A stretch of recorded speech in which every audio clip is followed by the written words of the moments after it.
Plants and animals are different from each other but they also need each other. वो बहुत अलग है फिर भी उनको एक दूसरे की जरूरत पड़ती है. Neither plants nor animals can survive without the other. ना तो प्लांट्स ना तो एनिमल्स एक दूसरे के बिना सर्वाइव कर सकते हैं. Animals depend on plants for food. All animals depend directly और indirectly on plants for food. Herbivores की अगर हम बात करें, हर्बीवरस एनिमल्स कौन कौन से होते हैं? cows, goats, giraffe. They eat plants and thus depend directly on the plants for food. Carnivorous such as tigers, lions or wolves eat other animals and so depend indirectly on the plants for food. समझ आ गई थी, मैंने explain कर दिया था. Animals depend on plants for shelter. A number of animals such as birds, squirrels, monkeys and insects find shelter on the trees. Birds build nest on the trees while squirrels, monkeys and insects live on the tree branches.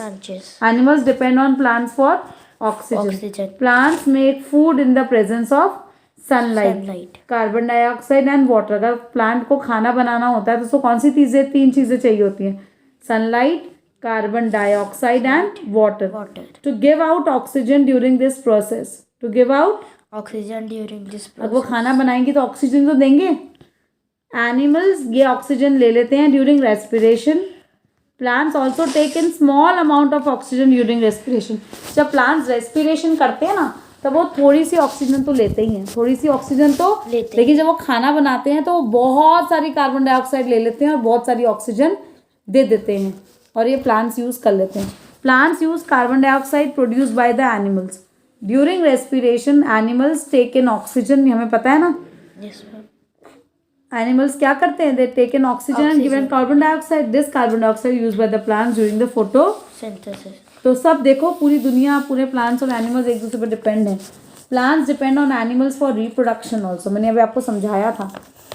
Animals such as butterflies and honey bees. हम कौन से दो animals की बात कर रहे हैं? Butterflies and honey bees. They help plant to reproduce by pollinating flowers. मैंने अभी कहा था ना कि एक फ्लावर का मेल पार्ट होता है और उसी फ्लावर में फीमेल पार्ट भी होता है. लेकिन वो मेल पार्ट का एक चीज़ फीमेल पार्ट के अंदर जाएगी तभी वो सीड बनेगा और नया फ्लावर ग्रो होगा. उसको करने में हमको कौन हेल्प करता है? एनिमल्स. जैसे बटरफ्लाइज और हनी बीज. अगर ये नहीं होंगे तो नए फ्लावर्स ग्रो ही नहीं हो पाएंगे, तो पॉलिनेशन हो ही नहीं पाएगी. पॉलिनेशन हो ही नहीं पाएगी. Many varieties of plants grow over a large area. Many varieties of plants grow over a large area because birds and animals eat their fleshy fruits and scatter their seeds. ये कह रहा है इतने अलग अलग प्लांट्स अपने आप ही उगते रहते हैं. कैसे उगते रहते हैं? क्योंकि ये बर्ड्स और एनिमल्स क्या होते हैं, ये इन्हीं प्लांट्स के फ्रूट्स खाते हैं और उनके जो सीड्स होते हैं उनको कहीं भी फेंकते रहते हैं, जिसकी वजह से अलग अलग जगह पर प्लांट्स अपने आप ही ग्रो हो जाते हैं. तो देखो कितनी हेल्प करते हैं. अगर उस फ्रूट को कोई खाएगा ही नहीं, उस फ्रूट को कोई खाएगा ही और उसको कोई उड़ा के कहीं और फेंकेगा ही नहीं, तो नया प्लांट कैसे ग्रो होगा? तो एनिमल्स बहुत हेल्प करते हैं नए प्लांट्स ग्रो करने में. Living things make the soil fertile. Animals that live in the soil help to loosen it. अब एनिमल्स जो सॉइल में रहते हैं वो क्या करते हैं? घूमते रहते हैं सॉइल में, तो मिट्टी चिपकी हुई नहीं रहती, मिट्टी लूज हो जाती है. क्या हो जाती है? अब जब लूज हो जाती है कोई भी air required by the roots of plants. Roots को भी एयर चाहिए होती है. रूट्स को भी एयर चाहिए होती है. Can then enter to the loosen soil. क्योंकि उसको लूज किसने करा? तू जाकर तो रोज मिट्टी लूज नहीं करता ना. तू जाता है और मिट्टी को रोज घुमाता है कि लूज हो जाए, हाई एयर चली जाए, तो मेरे प्लांट्स बेचारे जो है वो सांस ले लें. तो इनको कौन लूज करता है? इनमें कौन घूमते रहते हैं? इंसेक्ट्स घूमते रहते हैं. तो इंसेक्ट्स घूमते रहते हैं, एनिमल्स छोटे छोटे घूमते रहते हैं, तो उसके वजह से सॉइल लूज हो जाती है. लूज होती है तो एयर को जाने की जगह नहीं मिल जाती है. एयर को जाने की जगह मिल जाती है, जिसकी वजह से रूट्स को भी ब्रीथ करने का मौका मिल जाता है.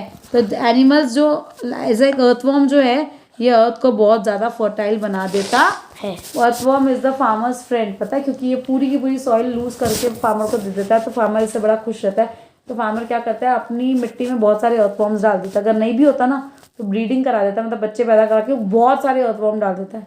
इससे क्या होता है? उसकी पूरी मिट्टी लूज हो जाती है और लूज होकर वो जो भी चीज़ें फेंकता रहता है तो उससे अपने आप अपनी अनवांटेड वेस्ट, उससे सॉइल बहुत फर्टाइल हो जाती है. Bacteria and fungi help to decay waste and the dead living things. Bacteria, अब जो एनिमल्स मर गए उनका क्या? तो जब एनिमल कोई मर जाता है हमें इस नेकेड आई से कुछ नज़र नहीं आता, हमें इस नेकेड आई से कुछ नजर नहीं आता। लेकिन हमेशा कोई भी एनिमल जब मर जाता है तो उस पर अपने आप बैक्टीरिया और फंगाई उस पर उसको खाना शुरू कर देते हैं, उसको खाना शुरू कर देते हैं, उसको सड़ा देते हैं। क्या करा देते हैं? उस वेस्ट को सड़ा देते हैं। तो जब वो उस वेस्ट को सड़ा देते हैं तो this causes the nutrients in their bodies to mix with the soil. तो जब एनिमल जिंदा था उसकी बॉडी में तो बहुत सारे न्यूट्रिएंट्स थे ना, तो ये बैक्टीरिया फंगाई हेल्प करते हैं न्यूट्रिएंट्स को वापस सॉइल तक पहुंचने के लिए। क्या करते हैं? वापस soil. And this makes the soil very fertile. This makes the soil very fertile. Food relationships. The interdependence between plants and animals can be clearly seen by observing how food passes from one living thing to another. हमने देखा है ना food कैसे एक living thing से दूसरे living thing तक पहुंच जाता है। पहले प्लांट खाता है, प्लस हर्बीवरस प्लांट को खाता है, कार्निवरस छोटे एनिमल्स को खाता है और बड़ा कार्निवरस उस एनिमल को वापस खा जाता है।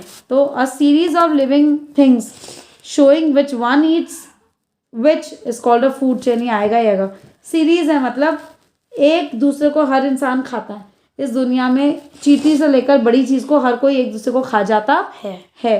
तो ये पूरी सीरीज है। क्या है? शोइंग विच वन ईट्स विच, एक इंसान क्या खाता है, ये पूरी सीरीज है। ये पूरी सीरीज एक इंसान मतलब एक लिविंग बीइंग क्या खाता है, एक लिविंग बीइंग क्या खाता है, इसे हम फूड चेन कहते हैं। Food chain always starts with plants which are producers of food. Food chain हमेशा उसकी शुरुआत प्रोड्यूसर्स से ही होती है। प्रोड्यूसर्स मतलब जो एनिमल्स प्लांट खाते। Food always start with plants. Plants are the producers. खाना कौन बनाता है? प्लांट्स। तो plants are called the producers. Plants are called the producers. Plants क्या होते हैं? They are called the producers of food. तो फूड चेन हमेशा किससे शुरू होती है?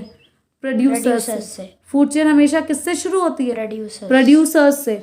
दे are eaten by herbivores which are primary consumers. Herbivores को हम प्राइमरी कंज्यूमर्स क्यों कहते हैं? क्योंकि वो फर्स्ट चेन होती है, सबसे पहले वो प्लांट्स को खाते हैं। हर्बीवरस एनिमल सबसे पहले प्लांट्स को खाते हैं, इसलिए उन्हें प्राइमरी कंज्यूमर्स कहते हैं। क्या कहते हैं? प्राइमरी। तो मैम बोलेगी व्हाट आर प्राइमरी कंज्यूमर्स? तो food chain always starts with plants which are producers of food and they are eaten by the herbivorous. They are eaten by the herbivores. This is called a primary consumers. The carnivorous indirectly utilize the food made by the plants when they eat the herbivorous. So they are secondary consumers. क्यों secondary consumers है carnivorous? मैंने आपको समझाया था क्योंकि वो indirectly plants को खाते हैं, वो डायरेक्टली नहीं खाते। डायरेक्टली प्लांट्स को कौन खाता है? हर्बीवरस। डायरेक्टली प्लांट्स को कौन खाता है? कौन खाता है? काउज और ये सब बफेलोज ही तो खाते हैं डायरेक्टली प्लांट्स को। कौन खाता है? हर्बीवोरस। हर्बीवोरस ही तो खाते हैं। प्लांट्स क्या करते हैं? खाना बनाते हैं, लीव्स पैदा करते हैं। हाँ, फिर प्राइमरी कंज्यूमर्स होते हैं हर्बीवोरस एनिमल्स, उन प्लांट्स को खा जाते हैं। फिर कार्निवरस उन हर्बीवोरस एनिमल्स को खा जाते हैं। किसको खा जाते हैं?